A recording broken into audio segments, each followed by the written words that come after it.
Khmer food is unknown to most people, and it's rather difficult to describe. Most of our dishes are similar to other Southeast Asian cuisines. The strongest influences are Thai and Vietnamese cuisine. Even though we are influenced by a variety of cultures, the Khmer dish itself has a very distinct taste. Fish amok is one of the most well-known Khmer dishes. Fish amok is a fish mousse with fresh coconut milk. It is usually steamed in a banana leaf and served in the banana leaf that it is cooked in. This dish exists in other Southeast Asian cuisines, but what makes this dish Khmer is the addition of grung and slok nor. Grung is a mixture of lemongrass, turmeric root, garlic, shallots, and ginger. Grung is usually blended or mashed up until the consistency is paste-like. Slok nor is a herb that's grown in Cambodia that has a bitter taste. Nom bun jok is the pho of Cambodia. In English, you can simply refer to it as Khmer noodles. This dish is typically eaten for breakfast, but let's be real, it's good any time of the day. This dish consists of thin rice noodles sitting in a fish-based curry as the broth. However, the curry's consistency is a little more liquefied than the typical curry you eat with rice. After all, it is a broth. What sets this dish apart from pho or other noodle soups? Grung. Bok la hong is the Cambodian version of papaya salad. This dish is made from shredded green papaya, basil, string beans, roasted peanuts, cherry tomatoes, salt-preserved small crabs, chili peppers, dried preserved shrimp, lime juice, fish sauce, and prohok. The prohok sets this dish apart from the Thai papaya salad. Prohok is added to a lot of Khmer dishes. Some would argue that this is one of the most flavorful ingredients and really makes most of the dishes. Prohok is salted and fermented fish paste. Prohok is so flavorful that it's even a dish on its own. It is usually eaten with steamed vegetables such as string beans or eggplant, and of course, white rice. Yao han is the Khmer hot pot. Every family has their own way of preparing the broth for yao han. Some of the typical ingredients to make the broth are barbecue sauce, sauté sauce, and chili sauce. So no matter how you make it, the broth will be red. Yao han is usually eaten with a large group of people, and the pot is on a flame in the center of the table. You can dip various foods in the broth, just like any other hot pot. My favorite Khmer dish is by Chan. Share with bok la hong. Prohok. Bakari. Bok la hong and kapi. Cycle chika, bok lahong, and katia. It was called Somwak Gogo. Numbachak slok kaham. My favorite food is yahan. You know what I'm talking about? I like salmachu. My favorite would be prohok. Katiu. Salamachu.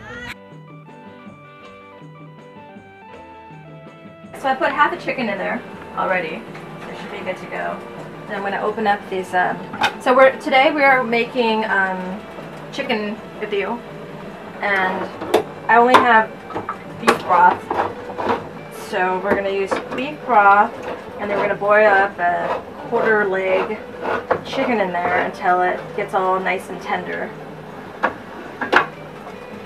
And you can put in your favorite base, so you can do like this kind of base, or if you have a lot of time in your hands, just slow cook, slow boil up some chicken, and it makes a really good base. There was some star anise in there, some seasoning, salt and pepper, sugar, a little bit today, and you're good to go.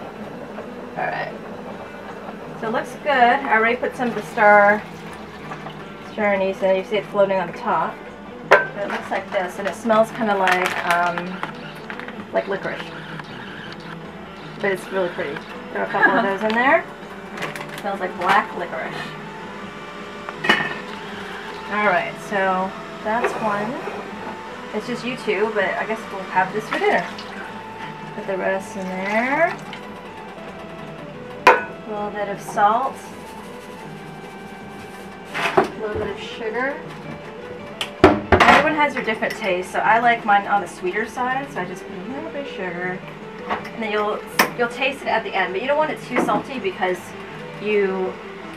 everyone has their different taste. So you put in your bowl, your noodles, the broth, meatballs, and all the little fixins, basils, and cilantro. And if the hoisin sauce makes it kind of sweeter, and the sriracha sauce makes it salty, so just make it kind of a medium to salt, medium salty. Give it a good stir. You see that chicken hanging out there? Yum. Yummo. Rachel Ray. Love that show. This is the satay paste my family uses. Extra spicy, delicious. Gives you CBB, chili pepper. Hoisin sauce. You need a bottle of this everywhere.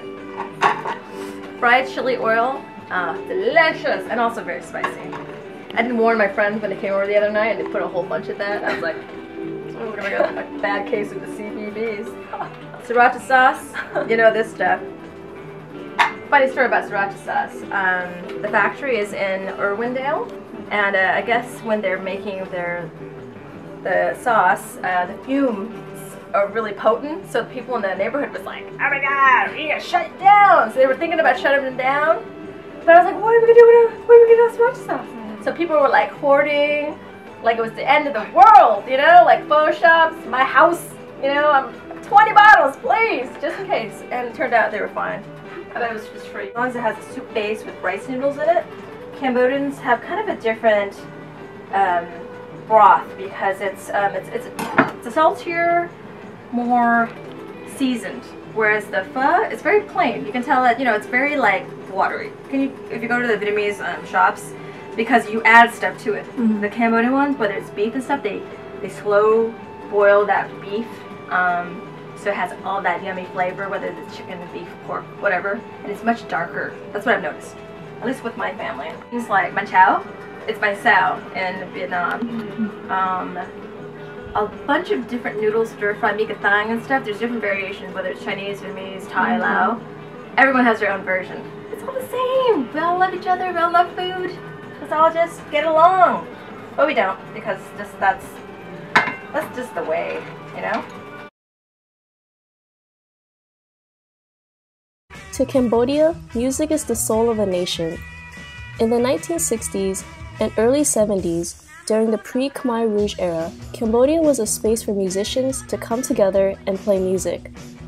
Phnom Penh was known as the Pearl of Southeast Asia. During the Vietnam War, American and British pop music was broadcasting all over Cambodia. The sounds of Western radio made way for American psychedelic pop and traditional Cambodian music hybrid.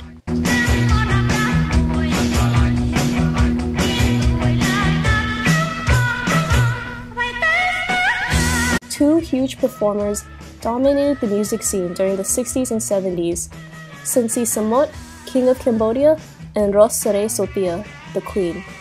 Their music was an eclectic mix of traditional singing style that sounded like psychedelic surf rock. However, all this disappeared during the Khmer Rouge reign. Most of the Western-influenced musicians were killed, with their music being banned and destroyed. The people of Cambodia were stripped of any self-expression, and along with freedom, the soul of Cambodia suffered during this time, under its reign for the next 4 years.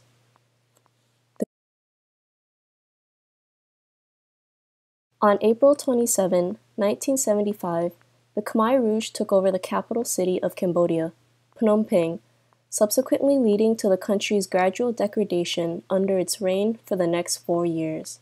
The Khmer Rouge was a Cambodian communist movement that first emerged in the 1940s, as a result from French colonization, that would continue to grow over the next 20 years. In March 1970, Marshal Lon Nol, a Cambodian politician, staged a successful coup to depose Prince Sihanouk as head of state. Prince Sihanouk turned to the Khmer Rouge for support.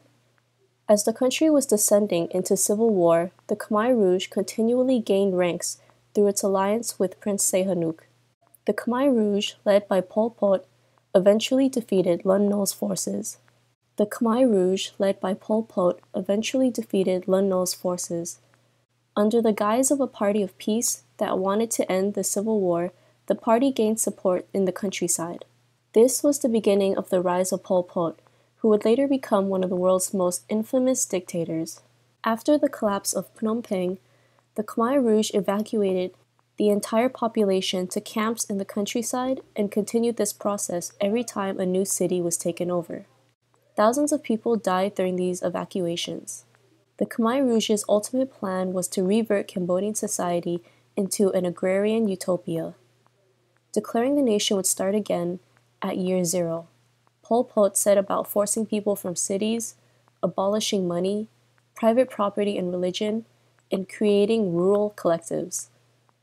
Public schools, temples, universities, shops, and government buildings were shut or turned into prisons, stables, re-education camps, and granaries. The communist movement wanted to transform Cambodia into a rural, classless society in which there were no rich people, no poor people, and no exploitation. Okay. With what your first memories are, your just very first memories. Bombing, just really loud noises, and people were running. The adults in my family were very busy. My little brother and I, we were very little. We tried very hard to not be a bother, because we knew something bad was happening, but we didn't really understand what the whole scope of it. So we try not to make trouble. We try to be good little girl and good little boy. My little brother and I are a year apart, so we're very close. And every so often, I remember hearing people in my family, the adults, saying, "Oh, the bomb dropped, a couple blocks away, and so that we knew lost their head," and I was like, oh, sitting there just trying really hard to not be scared. Or at least my dad did. He lived throughout the duration of the Khmer Rouge, and then eventually moved into the Thai refugee camps. And then my mom actually left Cambodia to Vietnam, where she lived by the border. Soon after seizing power, the Khmer Rouge arrested and killed anyone considered not pure enough to contribute to the revolution, which included soldiers, military officers, and civil servants from the Khmer Republic regime led by Marshal Lon Nol. Over the next 3 years, they also executed hundreds of thousands of intellectuals, city residents, minority people such as the Cham, Vietnamese, and Chinese, and many of their own soldiers and party members who were accused of being traitors.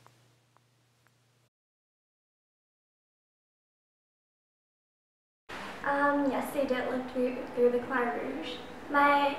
They never actually talked to me personally about their experience, but my dad actually did an interview for the Genocide Studies program at Yale, and it's part of the Khmer Legacy archive. And he talked about his experience, he was interviewed in Cambodian about his experience. And even though it was really hard for me to understand, I got the gist of it. And so I know a little bit about their experience. My mom, she was younger, part of the younger generation. She was a child, and she did go through the Khmer Rouge. It's more of a story about my grandma, when she was the one that was experiencing a lot of these harsh conditions within the camps. She actually cooked the rice for the all of the prisoners, and one day she almost got executed because she was giving extra rice to someone who needed it, and she was surrounded by the Khmer Rouge soldiers, and they were about to shoot her in that spot, but I think one of the leaders, they liked her, so they stopped that from happening. And that moment was really scary because things could have been very different if that happened. So yeah, my grandma and my mom fled through the forest, towards Thailand. They ended up at Khao Dang, the border camp in Thailand, and they made their way here. after living there for probably 6 years. Also, my dad, he was the oldest brother of his family, and he said that he had to take on a lot of the responsibilities. His dad was actually a colonel for the Cambodian military, and there was the very last time that my dad saw his dad was when they told everyone that was part of the government that they had to come like welcome back the king, and so they all got in a bus, and that's when that's the very last time my dad saw his dad, and he didn't expect it. Some people were able to escape during this time and seek shelter at the refugee camps set up in Thailand. Eventually, the Khmer Rouge government was finally overthrown in 1979 by invading Vietnamese troops. It is estimated that nearly 2 million Cambodians were killed during the Khmer Rouge's reign. She was in a camp near her village, so they had their own camps there, and she didn't really complain much about it. She was just like, oh, they all liked me, so she was obedient and good. But my grandma, she got in trouble a lot because she would try to steal food to feed the rest of her family. Okay. So my dad was actually a soldier for the other party before Khmer Rouge, and he's also a law student, and he had glasses. So they captured him, and he had to escape to Thailand. We did live through the Khmer Rouge. Shortly after they got married, they were put in a camp, and they had my brother in the camp. He somehow got out, and they went to the U.S. Embassy, and I think they asked to be refugees and come to the United States. Well, I feel like a lot of people, they were obviously miserable, but I guess the thing that kept them alive was faith and just hoping for a better day tomorrow.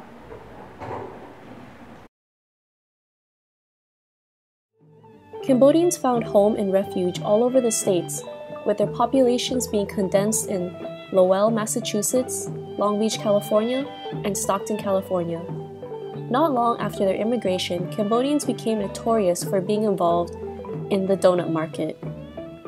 But where did this stereotype come from? How did Cambodians learn about this business? It all started with Ted Noi. While working at a gas station, he noticed a local donut shop and wanted to learn more about the business itself.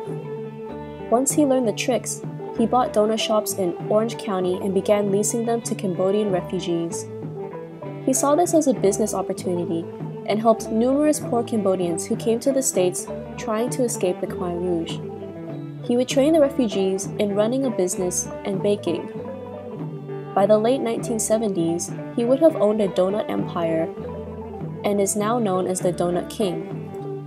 But it doesn't stop at just donut shops.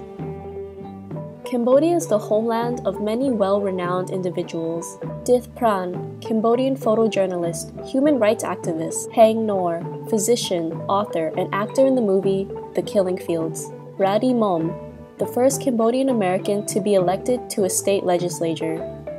Loong Ung, Cambodian-born American, human rights activist, and lecturer. Cambodian music also began to thrive, once again in the parts of the world.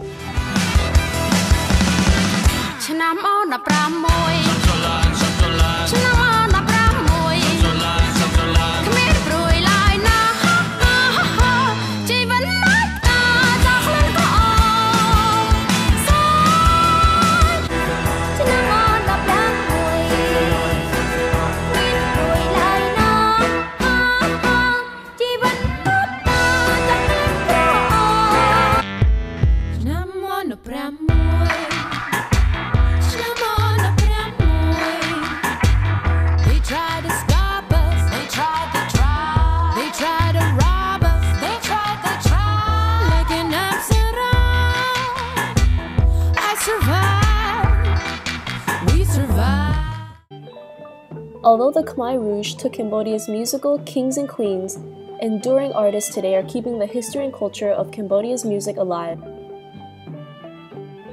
Our goal for this film was to show you the history and culture of Cambodia. We wanted to remind people that there is always so much more to learn about your culture and your people.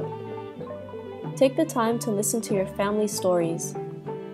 Each and every story should be shared, recognized, and cherished. Never forget where you came from. Never forget your history. Never forget your culture. Know your roots.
Eric's looking at me like, you don't even know how to speak Khmer yourself.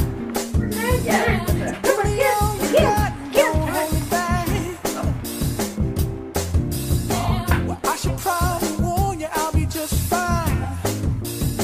I guess we need a blooper. Blooper. Is it recording?